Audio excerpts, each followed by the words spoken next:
கரூர்ல தாவேக்கா தேர்தல் பரப்புரை அப்படிங்கிற பேர்ல 41 உயிர்களை பறித்ததற்காக உயர்நீதிமன்றம் இன்னைக்கு சராமாரியா கேள்வி கேட்டிருக்காங்க.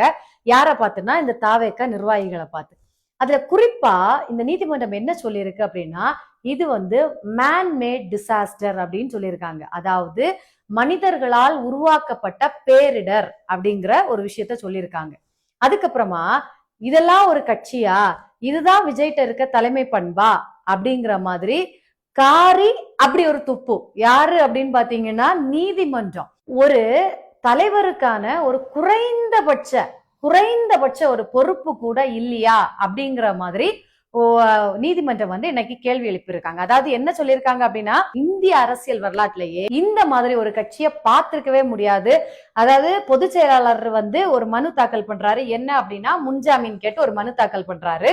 அதுல அவர் நீங்க தான் இதுக்கு பொறுப்பு அப்படின்னு அந்த ஆள் என்ன பண்ணிட்டாரு தெரியுமா? ஐயோ நான் கிடையாதுங்க, எல்லாரும் பண்ணது யாரு அப்படின்னா மாவட்ட செயலாளர் தான் இதுக்கு எல்லாத்துக்குமே பொறுப்பு அப்படின்ட்டாரு.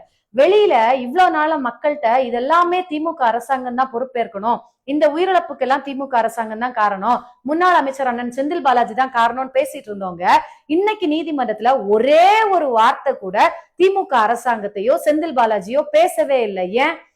கட்சியினுடைய பொதுச் செயலாளர் முன்ஜாமீன் கேட்டிருந்தாரு இல்லையா, அந்த மனுவில் அவர் என்ன குறிப்பிட்டிருக்காரு அப்படின்னா, இது எதிர்பாராம நடந்த ஒரு விபத்துன்னு. இவ்வளவு பேசுறீங்களே, வீடியோ எல்லாம் சிஎம் சார் என்ன வேணா பண்ணுங்கன்னு விடுறீங்களே, ஏன் நீதிமன்றத்துல போய் சொல்ல வேண்டியதானே திமுக அரசாங்கம் தான் பொறுப்பு, செந்தில் பாலாஜி அமைச்சர் தான் பொறுப்பு அப்படிங்கறத நீதிமன்றத்துல போய் சொல்ல வேண்டியதானே?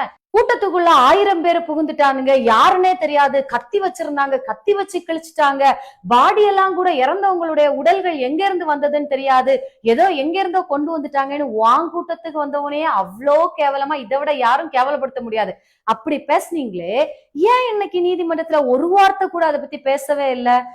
அப்புறம் இன்னொரு விஷயம், தலைமறைவா இருக்கிற எல்லாரையும் பார்த்துட்டு நீதிமன்றமே ஆடி போயிடுச்சு. ஏன்னா நம்ம தான் இத்தனை வருஷ வரலாற்றுலயே இப்படி ஒரு கட்சியை பார்த்ததே இல்லையே.